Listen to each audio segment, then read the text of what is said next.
TV Rogers, Ottawa.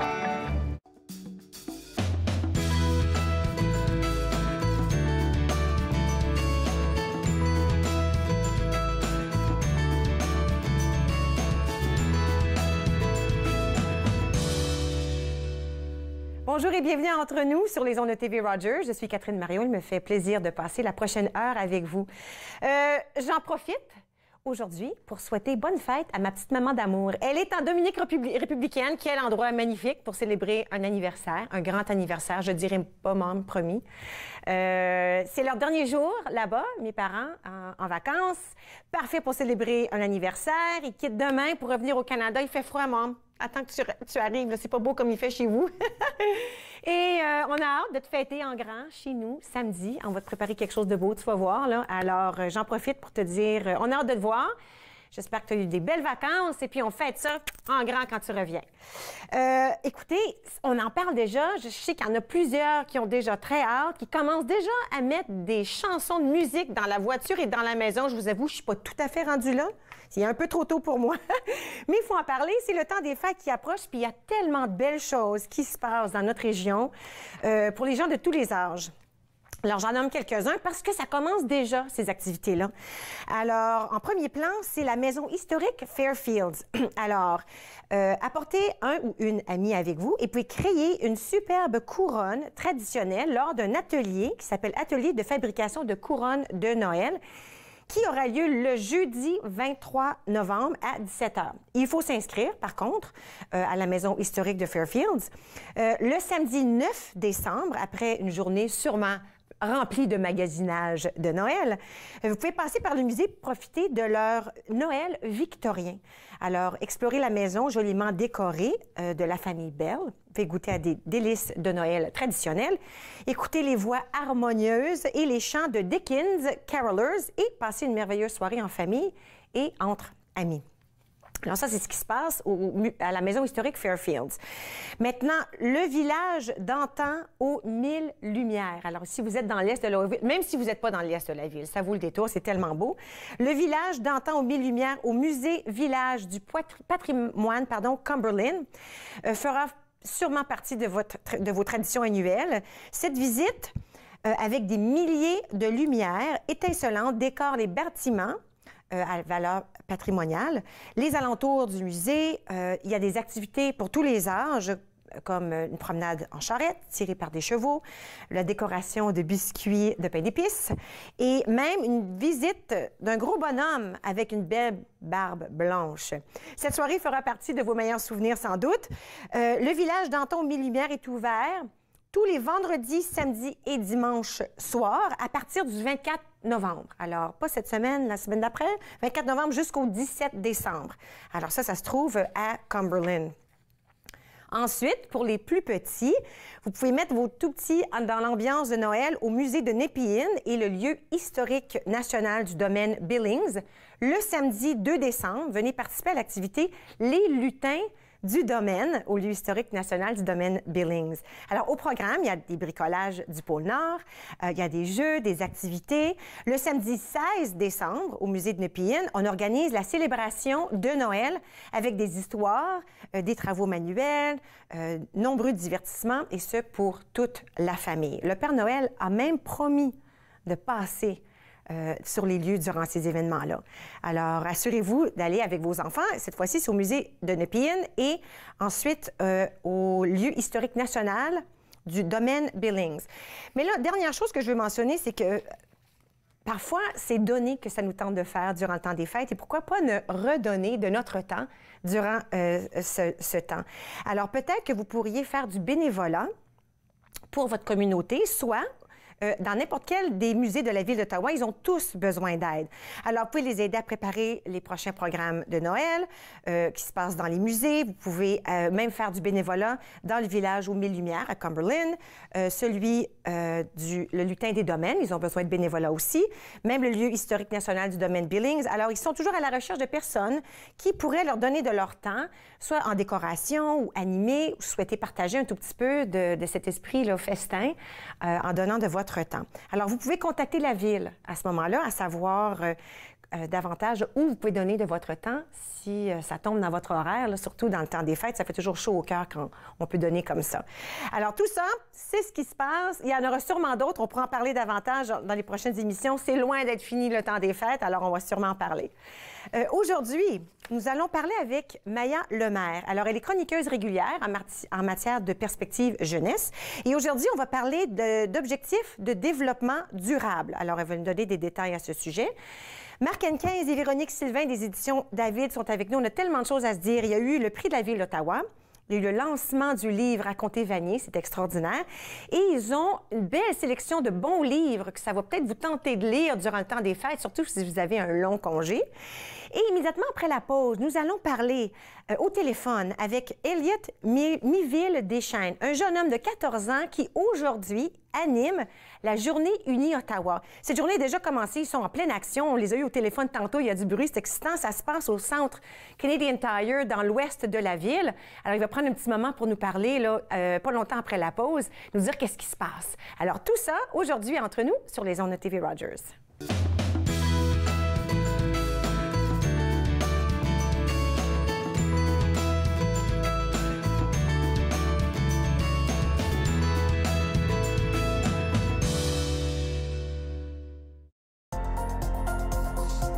L'émission suivante vous est présentée par la télétransportée Rogers. Profitez du contenu exclusif gratuitement. Disponible au www.rogersanyplacetv.com.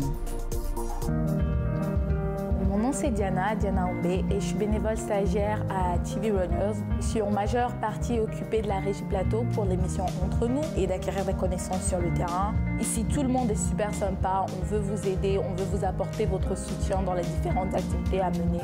J'ai aussi apprécié le fait que c'est très convivial et qui donne la possibilité aux jeunes de pouvoir exprimer leurs talents et leurs passions. Je pense que Rogers est vraiment le meilleur endroit. Les crises humanitaires frappent de plus en plus de gens à travers le monde. Heureusement, il existe des organismes pour leur venir en aide. Mais parfois, la demande est si grande que même avec la meilleure des volontés, on ne peut y arriver seul. Voilà pourquoi au Canada, les associations se regroupent pour former la coalition humanitaire. Car ensemble, nous sauvons plus de vies.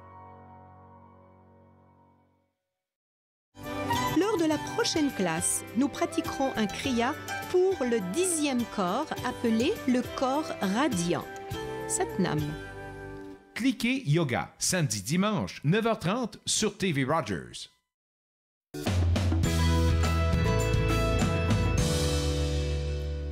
Vous êtes de retour entre nous sur les ondes de TV Rogers. Nous avons au téléphone avec nous ce matin un invité au nom de Elliot Miville-Deschênes qui, à 14 ans, anime aujourd'hui la Journée Unie Ottawa qui est en pleine démarche. Ça se passe immédiatement au centre Canadian Tire dans l'ouest de la ville. Est-ce que tu m'entends, Elliot? Oui, je vous entends très bien. Allô, ça va bien? Ça va très bien, merci vous. Ça va très bien. Écoute, j'ai pu parler avec ta collègue de travail, Amélie, ce matin. Il y en avait du bruit. Ça a l'air qu'il y a plein de choses qui se passent déjà. Oui, le We-Day est déjà commencé et ça va très bien. Bon, écoute, si je me trompe pas, il y a 35 écoles francophones qui participent. 22 d'entre elles sont de la région et vous avez au-delà de 16 000 jeunes. C'est vrai? Oui, c'est vrai. C'est beaucoup de personnes. Et puis, comment est-ce que les jeunes peuvent participer à cette journée? C'est pas donné, n'est-ce pas? Non. En fait, tu peux pas acheter ton billet. Tu dois le mériter à travers des actions que tu fais au niveau local ou international, comme faire du bénévolat, faire des levées de fonds pour, mettons, construire une école en Tanzanie. C'est avec ces changements-là, ces actions-là, que tu mérites ton billet à la Journée Unie. Bon, alors pourquoi ne pas décrire un tout petit peu cette journée? Si les gens ne sont pas trop certains, qu'est-ce que c'est la Journée Unie? La Journée Unie, c'est une journée qui arrive une fois par année. C'est une journée pour récompenser les élèves de toutes leurs actions qu'ils ont faites cette année-là et pour les inspirer à continuer à faire des actions, à continuer à faire du changement. Mais c'est aussi une grosse récompense pour eux. Ils attendent ça toute l'année et ils sont vraiment très contents d'être là. Écoute, je peux le dire, tu as 14 ans, est-ce que c'est vrai? Oui. OK, c'est incroyable, c'est toi qui anime aujourd'hui. Comment tu trouves ça? J'adore ça. Je pense que c'est mon 20e, mais je suis toujours aussi excitée au début de C'est chaque ton journée. 20e? Oui. Depuis combien de temps tu fais ça? J'ai fait la tournée des Journées Unies il y a 2 ans. Wow! Et ça t'a amené où, ça, cette tournée? Ah, il y a beaucoup de villes. Il y en a beaucoup au Canada. OK. Il y en a 4 aux États-Unis et une au Royaume-Uni. Wow! Et est-ce qu'on peut te demander, est-ce qu'il y en a un préféré dans tout ça? Oh, je peux pas. Elles sont tellement toutes différentes. Je peux pas en différer. Je peux Sûrement. pas en avoir une préférée. Alors, durant cette journée, quelles sont les activités? À quoi on peut s'attendre? Il y a des conférenciers inspirants. Il y a des chanteurs. Il y a de la musique. Il y a des animations. Il y a vraiment ça inspire, ça motive et ça encourage le monde. Super. Et là, ça se passe déjà aujourd'hui. Ça commence à quelle heure ce matin? Ça a commencé à 9h30. Et puis, ça se continue jusqu'à en fin de journée? Oui, 2h30 ou quelque chose comme ça, je pense. OK, à peu près. Bon, maintenant, une fois que cette journée est terminée, si les gens disent, écoute, moi, ça me tente pour l'année prochaine, qu'est-ce qu'ils peuvent faire l'année prochaine pour essayer d'être là eux aussi? Tu peux contacter Uni pour savoir quoi faire, quelle cause te tient à cœur. Ils vont te donner les outils pour que tu commences à faire des actions pour compléter ton objectif, comme faire des levées de fonds pour construire une école en Tanzanie. Ils vont te donner les outils qui te permettent de faire ça. Et tu vas pouvoir commencer à faire ces actions-là. Et c'est ça qui va t'emmener à la Journée Unie, en fait. Est-ce qu'il y avait une cause qui te tenait à cœur, personnellement à toi?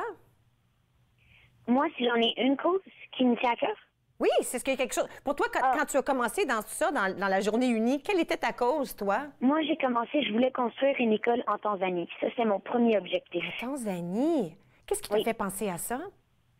Parce que l'Afrique, c'est pauvre. Oui. Et je me disais, la Tanzanie, ils ont vraiment besoin d'éducation.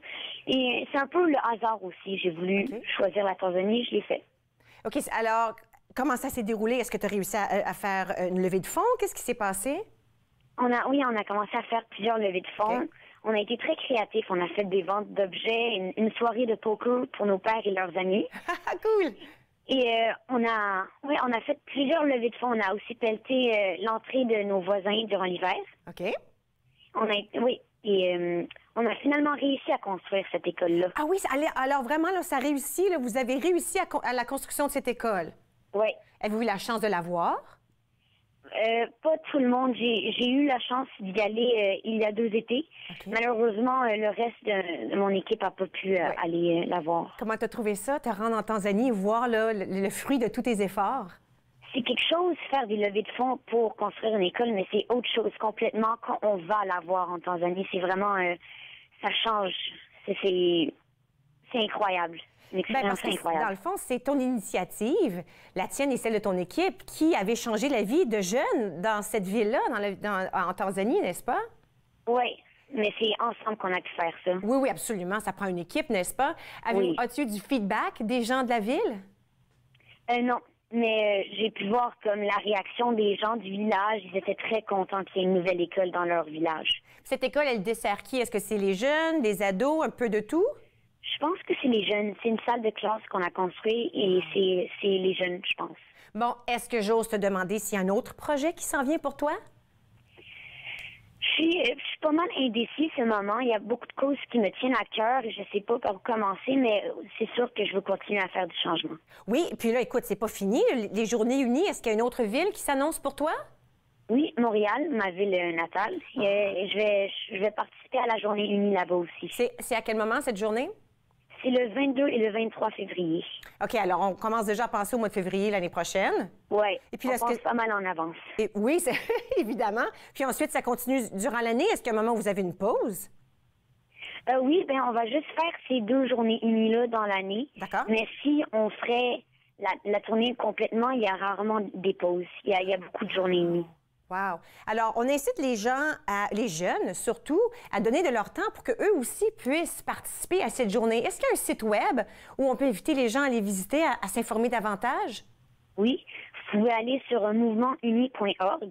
Ça vous renseigne énormément sur l'organisation, sur les Journées Unies, ce que vous pouvez faire pour commencer à faire du changement local ou international.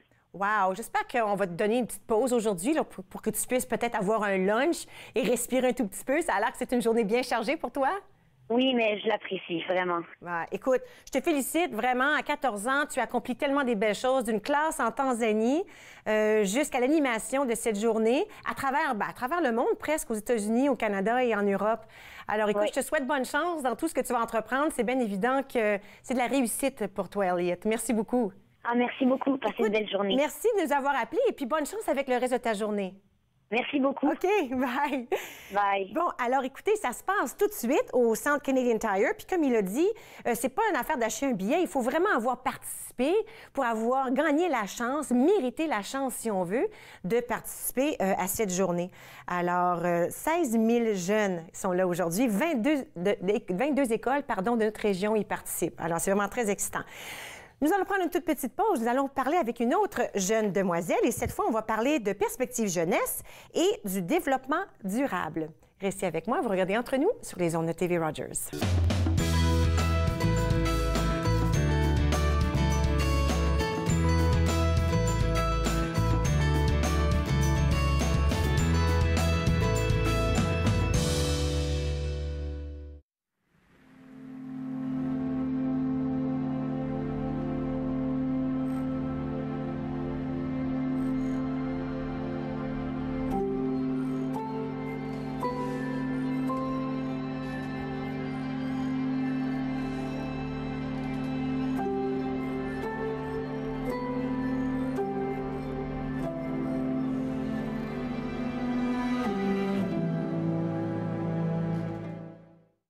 À la prochaine émission, nous vous présentons notre rencontre avec Sœur Jocelyne Fallu, représentante des Filles de la Sagesse au CA de Montfort. Données sans compter, vendredi 15h sur TV Rogers.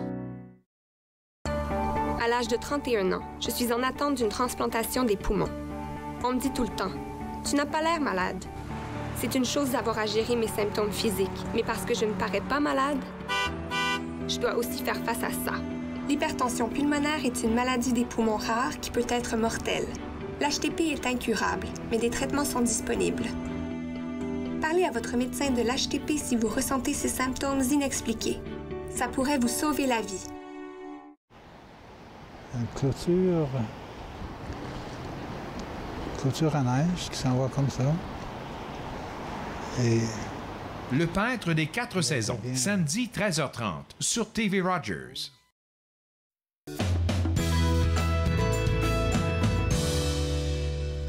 Vous êtes de retour entre nous sur les ondes de TV Rogers. Avec moi, Maya Lemaire, elle est chroniqueuse régulière avec nous. Perspective jeunesse, on appelle ta chronique. Et vraiment, on parle de choses importantes qui se passent dans notre communauté d'une perspective plus jeune, si on veut. J'aime ça, parce que souvent, c'est vous qui avez les bonnes idées. Il faut le dire. Des fois, ça vient des jeunes et très bonnes idées. On l'a vu avec Elliot au téléphone il y a 2 minutes. Oui. Ta sœur, semblerait-il qu'elle est là aussi? Oui, elle était une enseignante, puis je pense que moi, ce matin, qu'elle était là, mais c'était vraiment vague. Là. Oui, elle t'a envoyé un court message, mais ça, évidemment, ça touche tout le monde dans la région. J'adore ça. Nous, aujourd'hui, tu m'as donné cette carte. On parle d'objectifs développement durable. Qu'est-ce que ça veut dire exactement? Alors, ces objectifs-là, ils ont été mis en place par l'ONU sur les Nations Unies. Puis il y en avait un avant pour les années 2000, ça s'appelait les Millennium Development Goals. So, ça, c'est comme la deuxième. Puis c'est des buts qu'il veut atteindre par l'année 2030. D'accord. Puis il y en a plein de différentes choses, mais c'est pour avoir un monde meilleur. Alors, comme l'égalité entre les sexes, pas de pauvreté, zéro pauvreté, le climat, plein de choses comme ça. So, c'est vraiment d'attaquer plein de différentes choses qui se passent dans le monde, qui causent des problèmes, puis de changer. Est-ce qu'ils savent comment on peut attaquer ce... Parce que il me semble qu'on en parle depuis toujours. Je suis beaucoup plus vieille que toi, mais il me semble que même dans mon jeune temps, on disait pourquoi on a encore de la pauvreté au monde quand il y a des pays qui sont tellement riches puis d'autres qui n'ont rien du tout. Pourquoi est-ce qu'on ne peut pas partager? Bon, une conversation difficile à avoir, mais est-ce qu'on a des plans en tête pour commencer en marche ces buts-là, si on veut? Bien, j'étais à un événement il y a une couple de semaines à l'Université d'Ottawa, puis c'était ça leur but, c'était de dire à tout le monde c'est quoi les objectifs de développement durable, parce qu'il y a plein de personnes qui ne savent pas c'est quoi, et puis de montrer aux jeunes comment ils peuvent s'impliquer. Alors, à l'événement, c'était un événement comme toute une soirée, il y avait à peu près comme 4 heures, il y avait des personnes qui parlaient, tout le monde pouvait se parler entre étapes, il y avait un souper, puis tout ça. Puis c'est vraiment de penser comment qu'on peut attaquer ces buts-là, comme tu as dit. Bon, là, c'est une carte que tu m'as donnée tout à l'heure, puis est-ce que ça, c'est les 17 buts qu'ils essaient Oui, il y a 17 buts. Dans mon opinion, j'ai parlé un peu de ça sur mon site web quand j'ai écrit un court article sur mon expérience. Il y a plein de buts qui sont reliés un à l'autre. Okay. Alors, quand je suis allée à l'événement, ils nous ont dit qu'il faut vraiment qu'on travaille ensemble. Si quelqu'un a une expertise dans le climat, puis une autre qui a une expertise, puis qui vraiment, ça tient à cœur l'égalité entre les sexes, il faut qu'on travaille ensemble pour vraiment avoir ces buts-là atteints par l'année 2030. Puis là, je vais en lire quelques-uns, ça va prendre mes lunettes parce que c'est pas mal petit, là. Alors, pas de pauvreté. Parce qu'ils l'ont mis en numéro 1, est-ce que ça veut dire que c'est le plus important pour eux ou c'est le hasard où ça a été placé? Ça se peut. J'ai pas demandé cette question-là spécifiquement. C'est beau. Alors, pas de pauvreté, fin zéro.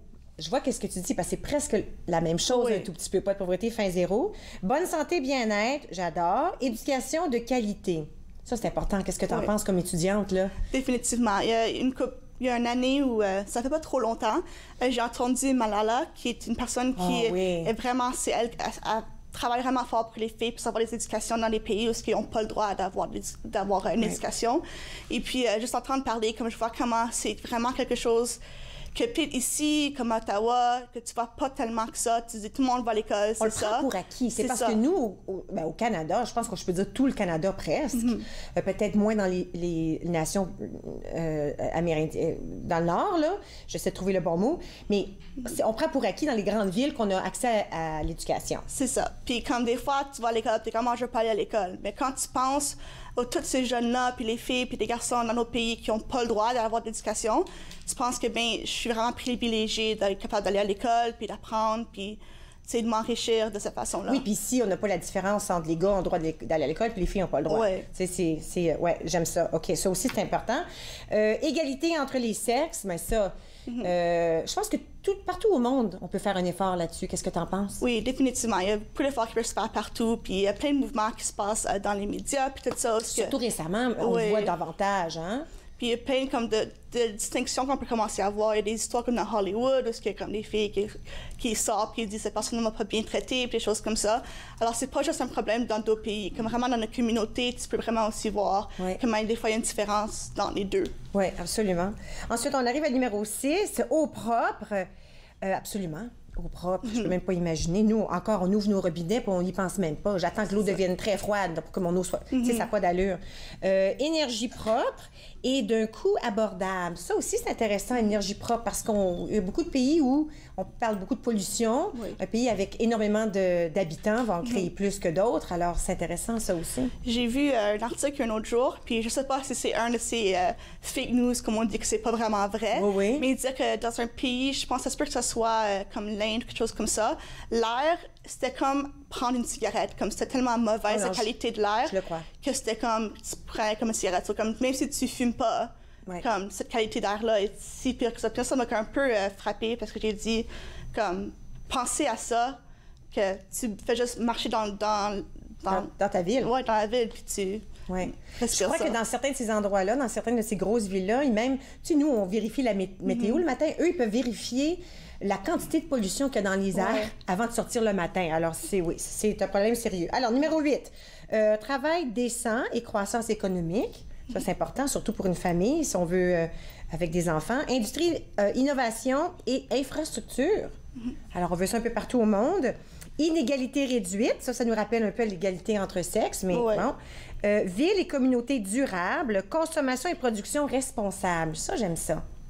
Oui, il faut vraiment, comme quand on pense, quand on construit des places, c'est pas juste si c'est bon pour le climat, il y a aussi penser si c'est durable pour la communauté à côté de cette place-là. Parce que des fois, tu construis quelque chose puis ça fonctionne pas. Par exemple, j'ai fait du bénévolat au Cambodge pour 2 semaines, il y a un petit bout de temps, puis on a construit une centre communautaire. Puis il y a plein de projets de bénévoles qui vont dans des places comme ça, ils construisent des choses, puis dans 1 an, c'est détruit. C'est pas durable. Mais comme l'organisation que je suis allée avec, eux, ils sont reliés avec des personnes dans la communauté, so ils envoient de l'argent pour qu'ils puissent réparer ce qu'on a construit. So vraiment penser comme, si tu construis quelque chose juste pour que ça soit détruit dans 1 an, c'est pas vraiment durable, ça fait plus de pollution. Oui, c'est une perte d'argent un tout petit peu aussi, s'il faut qu'on recommence à chaque fois. Oui. Puis durable aussi, la construction doit être faite de manière à ne pas détruire l'environnement autour non plus. Exactement. Alors, il faut qu'on réfléchisse un peu où on veut mettre nos routes et nos édifices, si on veut. On est presque rendu numéro 13, mesures relatives à la lutte contre les changements climatiques. Ça aussi, c'est une discussion, on pourra en parler pour tout un bloc. Vie aquatique, alors on va faire attention à nos océans, j'imagine que c'est et nos lacs et nos rivières. Vie terrestre, alors là, on parle des plantes, n'est-ce pas, les plantes des animaux. Paix, justice et institutions efficaces. Et 17, partenariat pour la réalisation des objectifs. Wow! Beaucoup de choses dans tout ça. Oui, définitivement beaucoup de choses. Puis il y en a qui disent c'est vraiment possible de faire ça par 2030. Puis j'ai vu comme un TED Talk là, qui parle de comment que lui pense que c'est possible, mais pas si tout le monde travaille tout seul. Il faut que tout le monde travaille ensemble, tout le monde fait leur petite partie, puis si tout le monde fait juste une petite chose, ça peut grandir dans quelque chose de bien plus grand. Oui, 2030. On est capable de faire ça. C'est pas si proche que ça, mais non plus, c'est pas si loin que ça, les 17 buts. Si on va à ton site web à toi, powercrowd.com, on peut trouver des informations à ce sujet? Oui, alors j'ai mis l'information sur l'événement que je suis allée. Puis j'ai aussi des événements qui s'en viennent dans d'autres universités dans le Canada, puis même un à Carleton, je pense, en décembre. Alors si tu veux l'information sur ça, j'ai mis le lien, sur mon site web. So, si tu veux aller acheter des billets pour ça, tu peux. Puis se joindre, puis à ce moment-là, on peut continuer la discussion entre jeunes, entre personnes, à savoir comment on peut avancer pour atteindre tous ces buts, tous ces objectifs. Merci beaucoup, Maya. Super intéressant. Objectifs durables, il y en a 17. On vise 2030. Pourquoi pas? On aurait tellement une très belle terre si on pouvait réussir tout ça. Nous allons prendre une toute petite pause et puis après la pause, on parle de livres, beaucoup de livres et aussi du prix de la Ville d'Ottawa. Plein de choses avec Marc Henquin et Véronique Sylvain. Restez avec moi, vous regardez Entre nous sur les ondes de TV Rogers.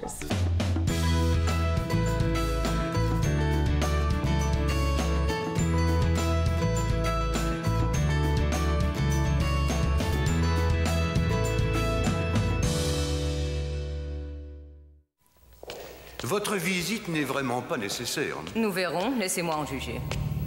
Vous êtes membre du Parlement, mademoiselle McPhail, je sais, mais jamais encore une femme. Je suis ici pour les voir, que vous le souhaitiez ou non.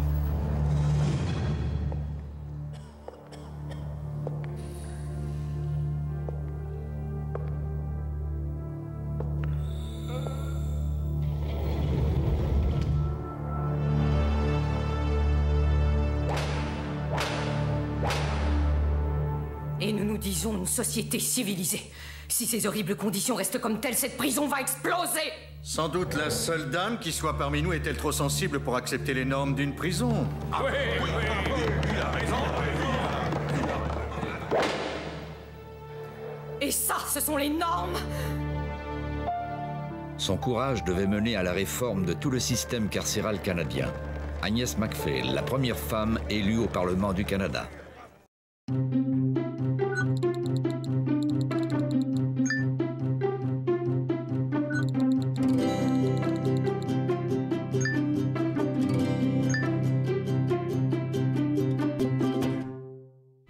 Vous aimez rire, vous amuser, partir à l'aventure à la ferme et chanter, je vous invite chez moi, à la ferme de Jojo!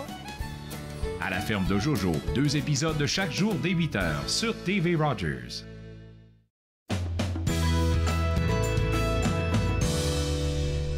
Vous êtes de retour entre nous sur les ondes de TV Rogers. Nous allons parler lecture, mais beaucoup plus encore. Nous avons avec nous des éditions David, Marc Henquin et Véronique Sylvain. Rebonjour. Oui, bonjour Catherine. Hey, il y en a des choses qui se passent. Ben là, l'automne, c'est toujours une saison très occupée au niveau du livre, de la littérature. Pourquoi ça serait plus occupé? Je suis curieuse que Je sais pas, mais c'est un peu comme si, je sais pas, peut-être le temps est propice, c'est l'automne, c'est un bon temps pour la lecture, mais il y a un déferlement de salons du livre, par exemple. Nous, on en a eu 3 ou 4 au mois d'octobre. Là, on se prépare pour le Salon du livre de Montréal qui s'en vient bientôt. Wow. Après, il y a le Salon du livre de Toronto.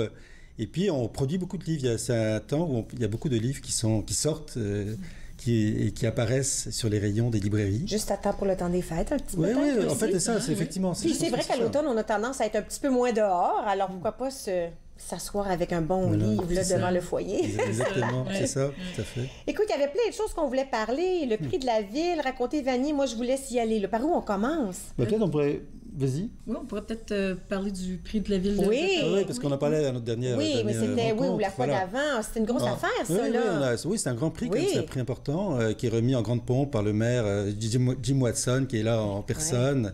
Et puis, il y a tout le milieu littéraire est là. Et donc, on avait 2 finalistes. On avait Christian Mila, un auteur qui a publié chez nous un recueil de poésie qui s'appelle... Si je connaissais. Si je connaissais, voilà.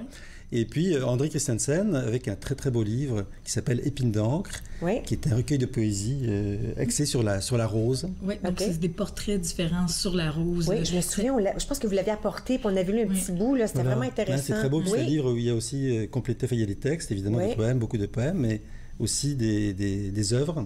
Reproduites donc des œuvres d'André Christensen. C'est absolument magnifique. C'est vraiment un très beau recueil. Alors, qui a gagné finalement? C'est André Christensen qui a remporté le prix. Un des vôtres. Voilà. Parce qu'il y avait d'autres éditions qui étaient là aussi. Oui, il y avait 5 finalistes. 5 finalistes, et puis c'est un des vôtres qui avait gagné. Oui, donc on était très heureux. Puis André Christensen, c'est une auteure vraiment formidable. Puis elle était là? Elle était là, en personne, bien sûr. Wow. Et elle a donc reçu le prix avec beaucoup de plaisir, évidemment. Oui, ça, c'est un prix qu'on donne à chaque année? Oui, c'est ça. C'est remis comme Marc disait, par la Ville d'Ottawa, par le maire Jim Watson, et aussi par l'Association des auteurs de l'Ontario français. Alors, est-ce que c'est l'association qui choisit les finalistes?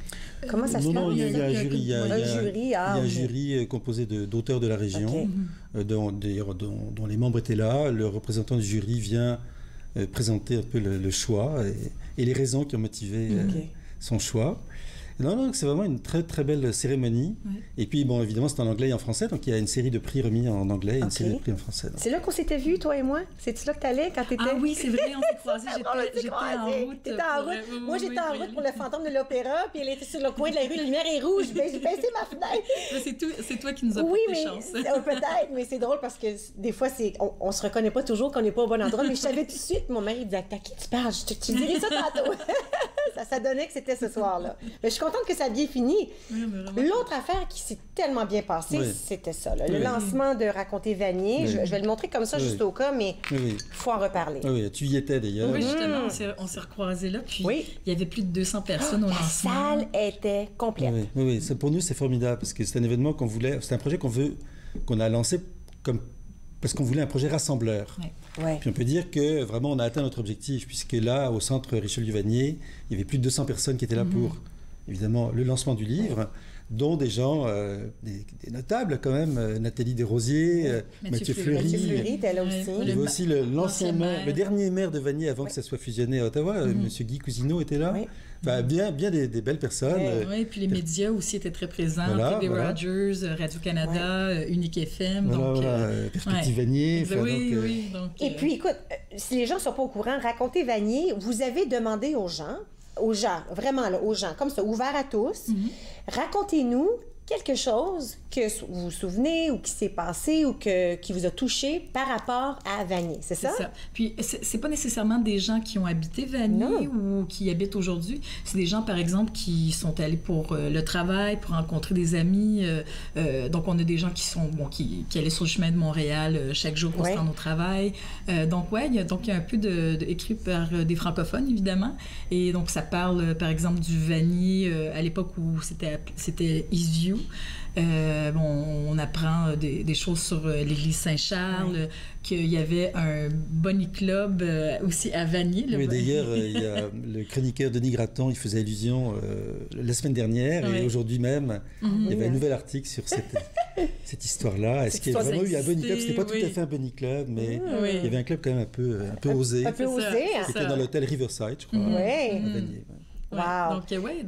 Donc on apprend des choses, dans ce recueil. Oui, puis ce qui est intéressant, c'est qu'il y a combien? 35, 36 histoires? 35 textes. 36 auteurs. Donc il y a un texte qui a été écrit par 2 auteurs. Donc on apprend des choses de... Oui, j'étais assise à la table avec ces deux-là. Ah oui, c'était Mère et son fils. Puis les histoires, elles sont courtes, dans le sens qu'on dit 36, mais ça se lit tellement bien, elles sont tellement bien écrites.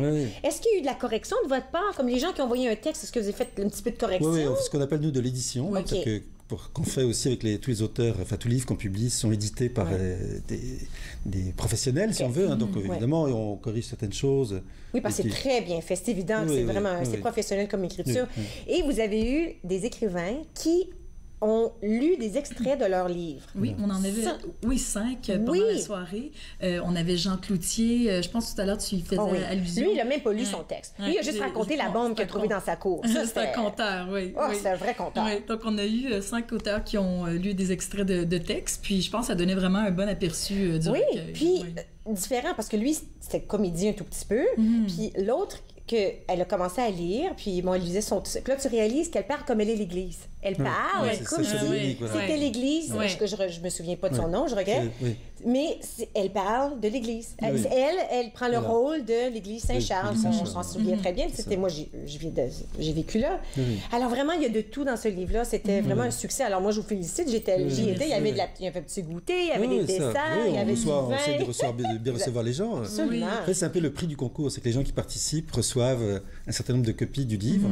Et puis, ils sont invités à ce lancement. Et là, évidemment, on veut les accueillir, on veut faire les choses on veut les bien pour que ce soit un événement, les remercier. une célébration, en fait. Une célébration Est-ce qu'on sait si ça va être quoi le prochain? Parce que c'est pas la première fois que vous faites ça, où vous invitez les gens à raconter quelque chose. Bien, ça, c'est un peu une suite au projet Écrit pour se raconter, qu'on a organisé pendant 3 années.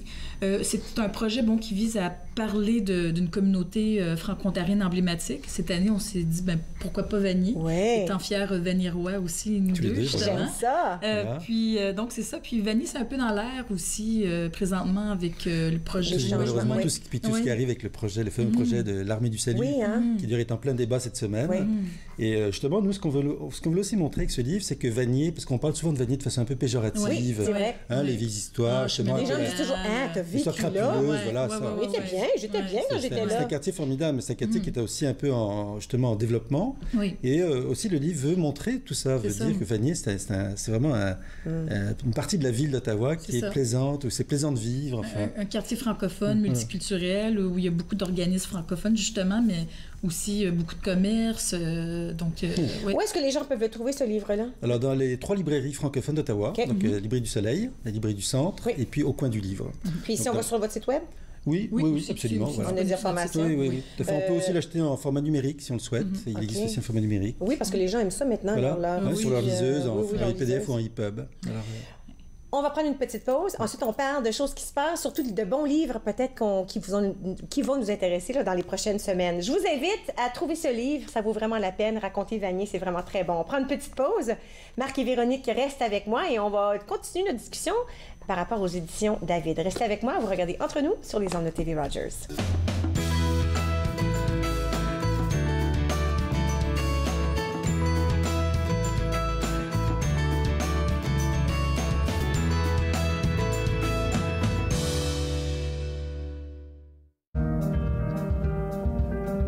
Mon nom c'est Zachary, puis je suis bénévole coop à TV Rogers. J'ai vraiment aimé mon expérience à TV Rogers, spécialement en mobile, où j'ai fait hockey, soccer, football. Dans mon futur, j'aimerais vraiment poursuivre en production télévisuelle. Aussi à Toronto, j'aimerais faire du cinéma. Ici à TV Rogers, j'aime vraiment mon expérience parce qu'il y a plein de personnes ici pour m'aider et c'est une atmosphère vraiment joyeuse. À la prochaine émission de Ta carrière, ton histoire, on parle de leadership. Mathieu Gauthier et moi discutons comment devenir leader, pourquoi devenir leader, quel outil utiliser. C'est à ne pas manquer. Ta carrière, ton histoire, mercredi 21h sur TV Rogers. Family, it's just extremely important. People move around, connected for success. It's just made it so much easier. For the longest time, I was on cloud 9. It connects you to family. It connects you to the outside world, and it makes you feel connected to the community. It was a whole new experience. You realize then how much you missed out. In fact, connect is my favorite word now. I love that word. It keeps me out of trouble.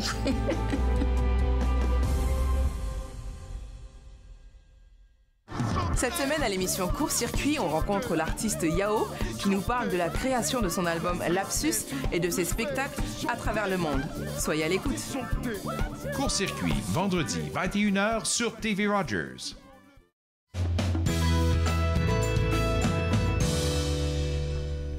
Vous êtes de retour entre nous sur les ondes de TV Rogers. Marc Henquin et Véronique Sylvain sont toujours avec moi. Des éditions David. Quand vous venez, j'aime ça parce qu'on parle souvent de nouveaux livres, de nouveautés qui peuvent intéresser les gens de tout âge et de tout genre de lecture. Tu sais, on aime un peu de tout, là. Puis là, on en a aujourd'hui, j'aime ça. Est-ce qu'on en parle un petit peu? Oui, bien sûr. On voulait, en fait, vous présenter une sélection de livres qui seraient des très beaux cadeaux de Noël pour différents groupes d'âge, aussi pour différents genres, différents intérêts. Donc, on a choisi, en fait, de vous présenter 5 romans pour adultes, 3 romans pour ados, et aussi, on a pensé quand même un peu de poésie. Parce que, bon, c'est un genre plus difficile à lire, mais il y a des gens qui s'intéressent à la poésie, puis il y en a des bons auteurs dans la région. Puis, je pense que la poésie a changé au fil des ans aussi. Comme la poésie qu'on nous apprenait quand on était à l'école, très jeune, tu sais, la prose. Tu sais, il fallait qu'aux 2 lignes, ça rime. Voilà. Oui, c'était... Mais ça l'a beaucoup... Oui. C'est plus accessible aussi, je dirais. Il y a de plus en plus de poètes qui écrivent pour... C'est un peu plus accessible. On en parlera quand on arrive là. Alors, pourquoi ne pas parler des romans pour adultes? Alors voilà. Donc là, je pense qu'on va voir à l'écran les couvertures quand on va en parler. Donc, on va commencer Parce que ça ne vous tentait pas d'amener 20 livres en studio aujourd'hui? Ben voilà. Le premier, justement, est assez épais. S'appelle Léa, j'ai la mémoire chagrine. Léa, j'ai la mémoire chagrine. Alors ça, c'est un roman historique. Donc, les gens qui aiment le roman historique. Et donc, c'est écrit par Micheline Tremblay, qui n'est pas parente de Michel Tremblay. Oui, je t'ai pour dire, est-ce que c'est... Oui. Mais qui s'intéresse un peu au même quartier, parce qu'elle écrit aussi sur, justement, le vieux Montréal, le plateau et tout ça. Donc, elle avait écrit un très beau petit livre qui s'appelait La fille du concierge, qui a connu un beau succès.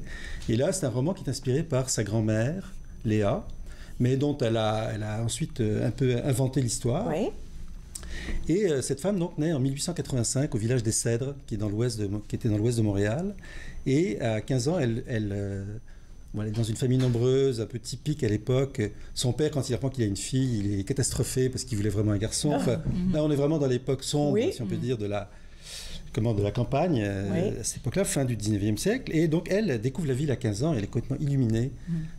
D'abord parce qu'il y a le tramway, il y a le cinématographe, les grands magasins, plus tard la radio, enfin, il y a plein de choses qui apparaissent. Et puis, c'est aussi la liberté, parce qu'à la campagne, comme tout est très... Régimenté par l'Église. Et papa mène la maison. Par papa et par monsieur le curé aussi, qui est très strict. Ça, c'est pas des inventions. Ça, c'est le vrai. Alors, donc, c'est un peu l'histoire de cette femme qui, malheureusement, dont le dessin va être un peu... Enfin, je ne vais pas trop en dire, mais un peu brisé, parce que, justement, à cause de tout ça. Mais elle va avoir des enfants, et on va suivre ensuite ses enfants. Elle a 2 enfants, entre autres, qui vont aller à l'orphelinat, au nord, donc au nord de Montréal.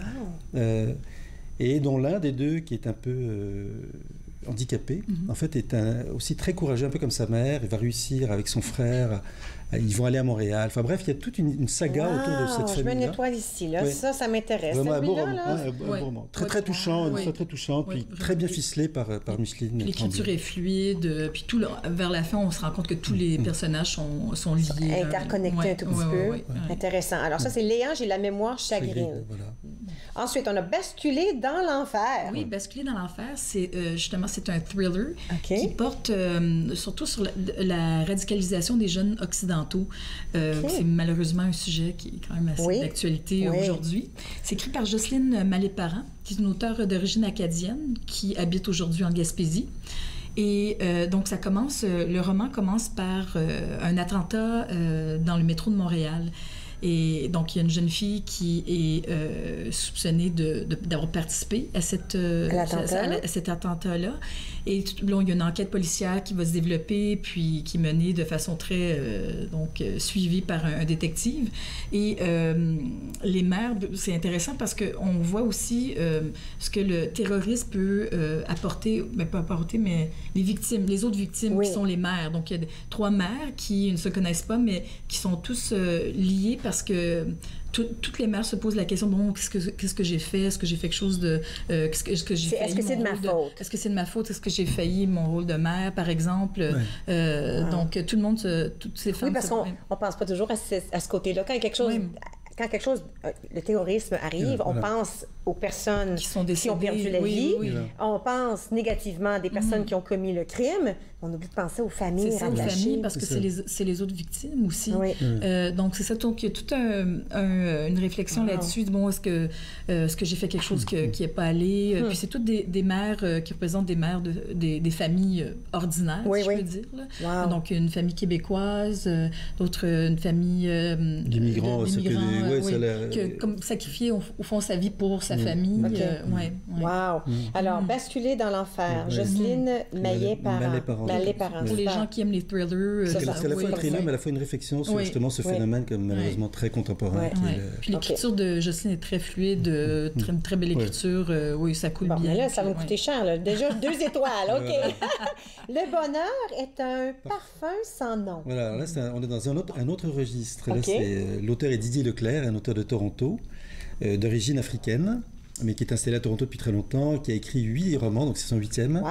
Et il avait gagné des prix direction premier qui était... comment ça s'appelait? Toronto, je t'aime, voilà. Justement, quand il a immigré à Toronto. Donc, c'est vraiment très sympathique. Ça se passe à Toronto, d'ailleurs. C'est un écrivain, un peu en panne d'écriture, qui est dans la fin quarantaine, début cinquantaine, mais qui est aussi un musicien de jazz. Et donc, son éditeur le poursuit constamment, en lui disant « Mais quand est-ce que tu vas me livrer ton prochain manuscrit ?» Mais lui, il est en panne. Mais par contre, il est là, il réfléchit, il est un peu happé par son entourage, ses copains du quintet de jazz qui le rappellent, et il tombe amoureux d'une femme qu'il aperçoit un soir parce qu'ils sont en train de jouer dans un club, et il l'appelle Miss Perfumado. Et donc ça va être un peu la quête à travers le livre de cette femme qui va essayer de retrouver. Donc c'est une belle histoire. Il y a aussi plein de personnages colorés. Il y a un Africain aussi qui est autour de lui, qui est concierge dans une école qui s'appelle Moussa. Et qui voudrait qu'il écrive, on ne connaît pas son nom en fait au personnage principal, mais il voudrait qu'il écrive sa biographie. C'est ça. On ne connaît pas le nom du personnage principal. Non, parce que c'est court. C'est intéressant, c'est intéressant. Finalement, on ne connaît pas son nom. Puis il y a aussi une réflexion sur le bonheur, mais aussi sur le statut de l'artiste, de l'auteur. Donc c'est très intéressant. Puis c'est intéressant aussi parce que Moussa, mon ami, il croit vraiment au projet de l'auteur. Il dit oui, il faut que tu écrives ça. Puis donc il y a des personnes, il y a Moussa, il y a Winston qui est le jazzman, celui qui dirige le quintet, qui est aussi un personnage très très beau, très sympathique. Il y a les 2 enfants de l'auteur, son ancienne femme, puisqu'il est divorcé. Bon. Donc il y a vraiment toute une galerie de personnages, mais vraiment ça se lit comme du bonbon. C'est un livre. Puis il y a plein de références au jazz, donc pour des gens qui sont des amateurs de jazz. On entend la musique dans le fond, c'est pas toujours... Oui, je comprends. On ne connaît pas les morceaux, mais quand même, c'est parsemé de ça. Puis pour ceux qui aiment les livres de Didier Leclerc, je pense que Didier reste fidèle à son thèmes, à son genre aussi, des personnages très colorés, très attachants. Écoute, on est rendu là, on prend une pause, on a tout ça à faire après la pause. On va aller un petit peu plus vite. C'est pas grave, on s'amuse. Écoute, si on n'arrive pas à passer à travers tout ça, vous allez devoir revenir. OK, restez avec nous. Vous autres aussi. On continue notre discussion de bons livres à lire durant le temps des fêtes. Il faut regarder entre nous. On revient dans un petit moment.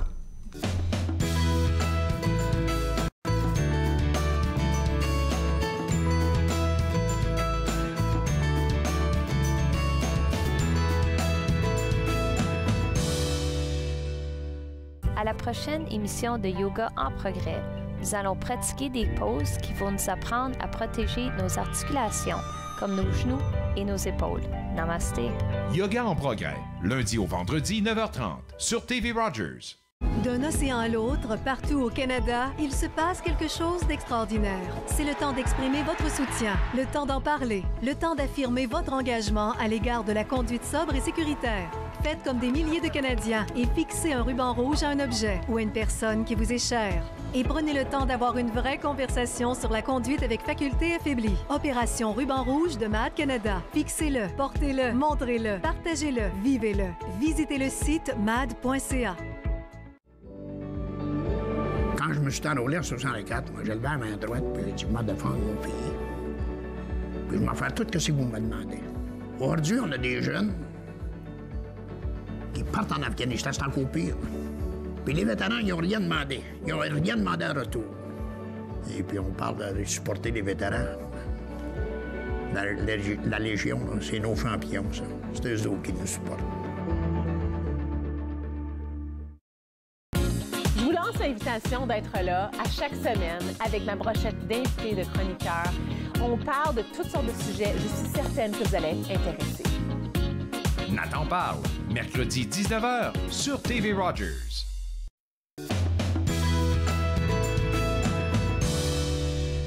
Vous êtes de retour entre nous sur les ondes de TV Rogers, toujours avec moi, Marc Hennequin et Véronique Sylvain des éditions David. On parle encore de romans d'adultes et là on arrive au Le Legs d'Eva. Et je n'essaierai même pas de prononcer ce nom. C'est le Legs d'Eva de Wub Gashig Rice. Wub, qu'on appelle aussi Wub Rice. Wub Rice. Wub Rice, wow. Rice. Il était autrefois journaliste à Radio-Canada Ottawa. Maintenant, il est à Sudbury. Okay. Donc, c'est un auteur d'origine autochtone. Et le livre, justement, c'est un livre, c'est très touchant. C'est une traduction, justement, de... parce que Wub Gashig est écrit en anglais. Okay. Donc, c'était au départ Legacy, puis ça a été traduit par Marie-Jo Goni sous Le Legs d'Eva. Et ça se passe, l'histoire commence à Toronto, et il y a une jeune fille, Eva, qui vient d'une réserve autochtone du nord de l'Ontario, qui va à Toronto pour poursuivre ses études en droit. Et son but, c'est de retourner dans sa communauté pour aider les siens. Puis à un moment donné, elle sort en boîte là, avec ses amis une soirée, puis elle est interpellée par un homme blanc qui, malheureusement, ça va mal, puis elle se fait... ça se termine mal. Elle se fait tuer. Elle se fait tuer, il faut dire. Puis tout au long de l'histoire, donc on parle aussi de... Bon, c'est une victime, mais les autres victimes aussi, donc les gens de sa famille qui essaient un peu de se remémorer de cette fille-là, mais aussi de voir ce qu'elle a laissé à sa famille.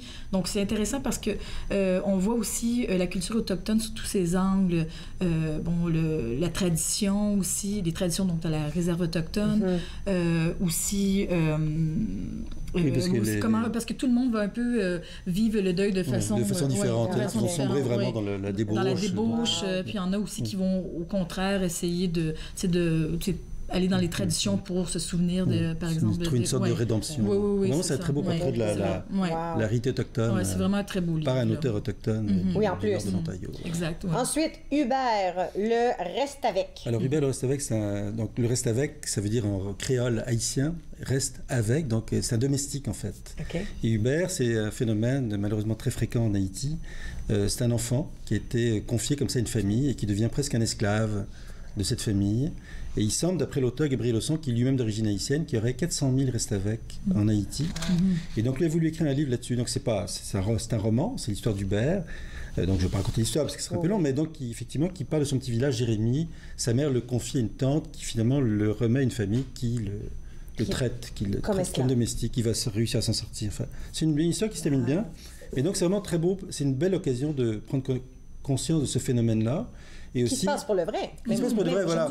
Et aussi, là, c'est en Haïti, donc aussi de découvrir la réalité haïtienne qui est quand même très proche de nous, parce qu'il y a beaucoup d'Haïtiens ici dans la région. Oui, absolument. Puis, alors, voilà. Oui, aussi, il faut dire que l'auteur a décidé de verser ses droits d'auteur, ses redevances de droits d'auteur à la cause des Restavek. Voilà. Donc voilà, un très beau livre. Voilà, ça c'était notre sélection roman adulte. Voilà. Là, on en a 3 qu'on voulait parler par rapport aux adolescents. On y va. Alors, Disparu chez les Mayas. Disparu chez les Mayas, ça se passe, c'est un groupe d'élèves qui part en vacances au printemps, si je me souviens. Est-ce que c'est... Oui, je pense que c'est au printemps. C'est le dernier, qu'on appelle ça, des voyages de classe. Oui, un voyage organisé, oui. Okay. Et donc, en cours de route, il y a une élève qui se fait enlever. Là. Donc, elle est disparue.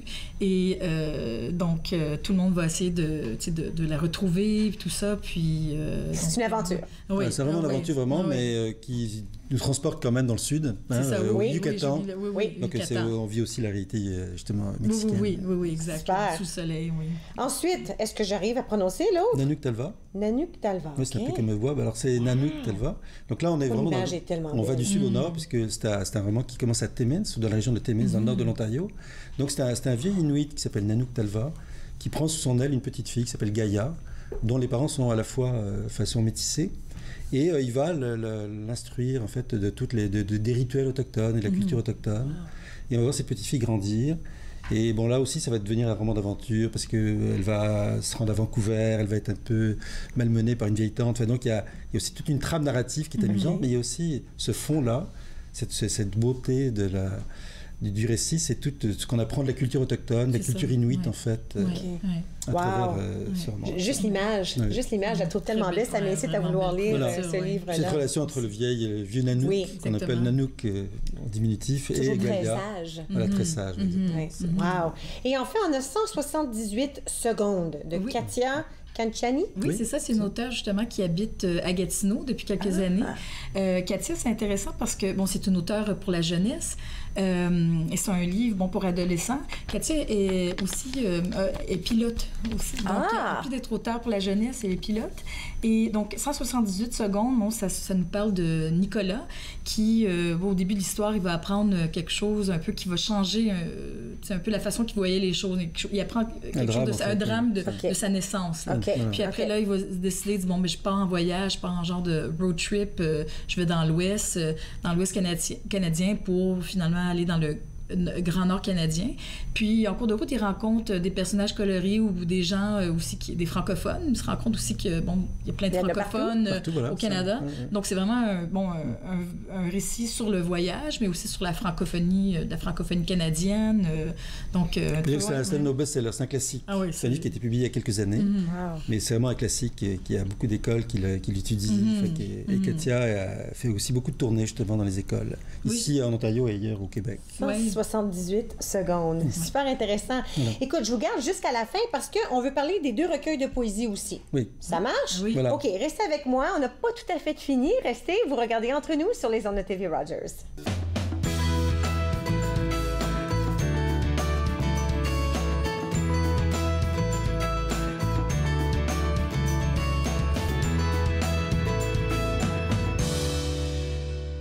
Maintenant célèbre, le Canadien Grey Owl, de retour d'une tournée triomphale en Grande-Bretagne, hésite à accepter une invitation à un rassemblement des Premières Nations.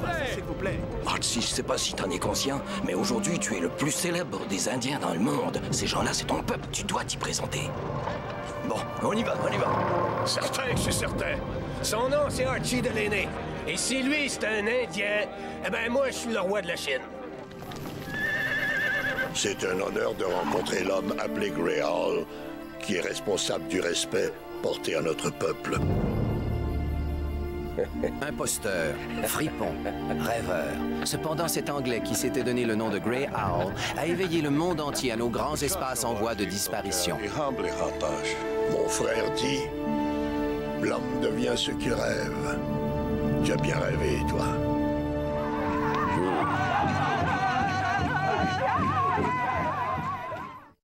Est-ce que les individus souhaitant être employés dans des compagnies avec un modèle d'affaires virtuel devraient être considérés comme des employés?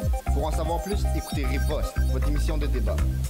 Riposte, jeudi 19h sur TV Rogers.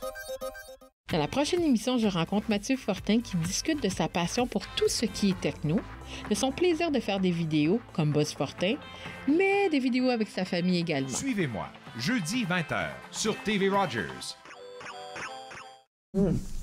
Vous êtes de retour à Entre nous. J'ai la misère à me contenir. J'aime beaucoup la lecture. Alors, je parle encore avec Marc et Véronique au sujet de tous ces livres-là. Il ne faut pas oublier de mentionner que tout ça sont disponibles maintenant. Tous les livres qu'on a mentionnés, qu'on a vus à l'écran, ils sont disponibles. C'est pour ça qu'on les a choisis. Ils sont en librairie, donc soit au Soleil, le Centre ou le coin du livre. OK.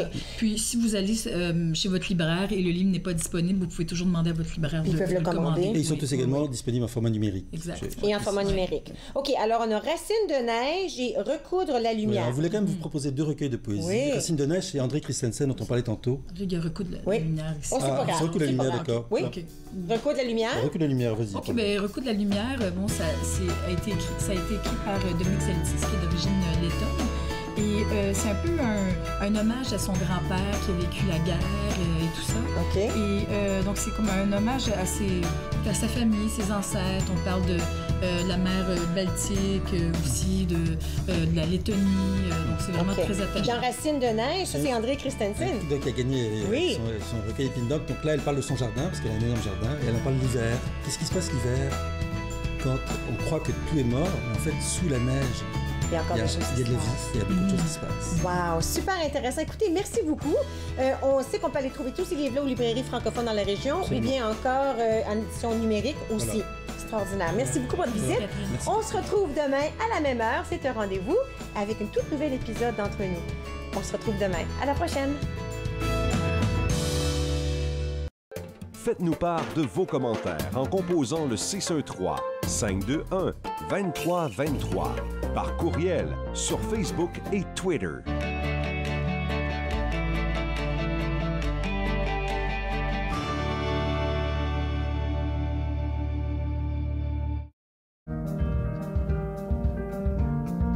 Je suis Dominique Lheureux et je suis bénévole chez TV Rogers. J'ai commencé en tant qu'étudiant coop et j'ai continué parce que j'aimais tellement ça, donc je continue en tant que bénévole. C'est merveilleux. Quand on est en studio, on fait les caméras, le régie plateau, le son. J'aime ça parce qu'on est comme une famille. Je joue à Tiège puis je suis capable de faire TV Rogers. Il a mes yeux. Il a les pommettes de sa mère. Il a ma phobie des hauteurs. Il a sa nature si compétitive. Il a mon sens de l'humour, un peu bizarre. Il a son amour de la lecture. Il a mon oxycodone. Il y a des choses qui ne devraient pas se transmettre. Gardez vos médicaments d'ordonnance sous clé ou rapportez-les. Apprenez-en plus à sécurisezvosmédicaments.ca. Un message de Jeunesse sans drogue Canada.